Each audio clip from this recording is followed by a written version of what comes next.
All grandmas are experts at saving and making a few dollars stretch as far as possible. We can learn a lot from their thrifty habits, and there are a lot of methods they used that are all still relevant now. So stay tuned for some top retro saving tips and hacks probably used by your grandma.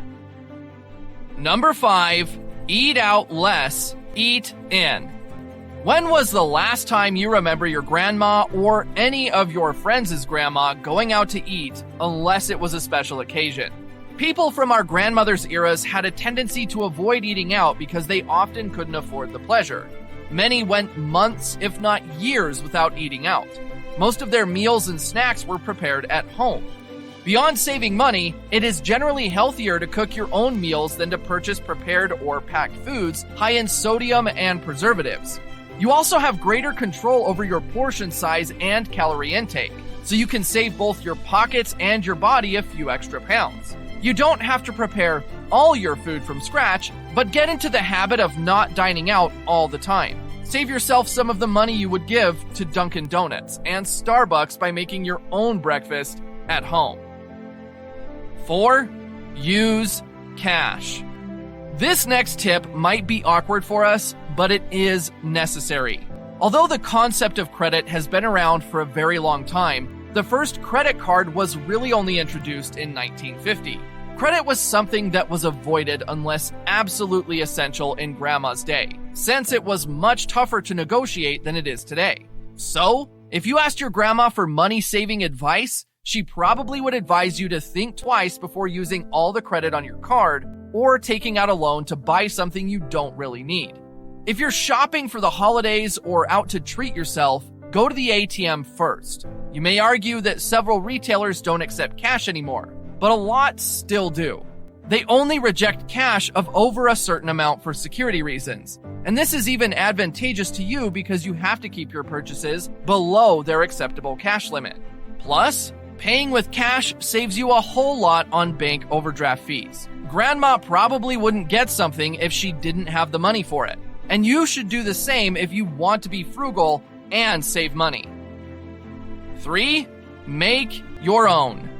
The ability to purchase everything at a store has just recently become so simple. Shopping was not always a luxury our grandparents could afford, so they had to get very creative and enjoy the process of making their own items. For the most part, making some of your own items are less expensive than purchasing them from a store. Think of all the lovely handmade kitchen towels, lace tablecloths, and all the cleaning materials your grandma makes. Don't they sometimes last better than store-bought ones? Don't get us started on how much it would actually cost to buy all the sweaters and socks Grandma made for you with love last Christmas. You can also make your own gifts, DIY cosmetics, and your own home-baked bread and seasoning mixes instead of purchasing them. We advise you to begin slowly and simply to avoid being overwhelmed. Luckily, it's easier to do so now in this modern era because you can simply go to the internet to check out DIY videos. It would be a super enjoyable way to pass time, and you can even get the whole family to participate. 2. Buying used versus new. One of the simplest money-saving strategies valued in retro times was to buy used items rather than new ones. Most times, when we buy something brand new, we often get mass-produced items that our friends and neighbors may already own. So why follow the crowd?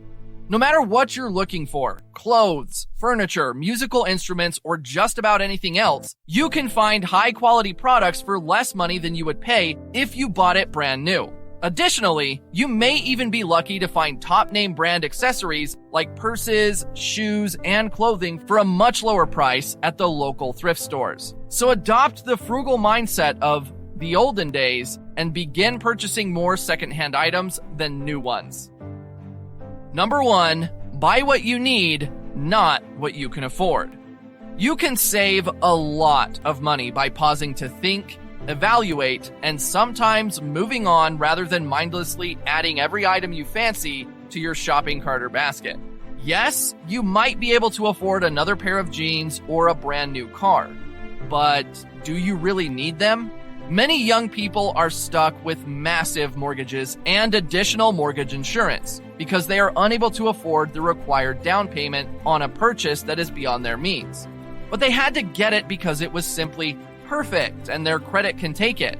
Make living simply your motto, and don't let the bank convince you that it's okay to purchase a larger home or a nicer car. Anytime you're tempted to shop on a whim, ask yourself, what would grandma do? What other saving tips did you know from your grandma? Let us know in the comments down below.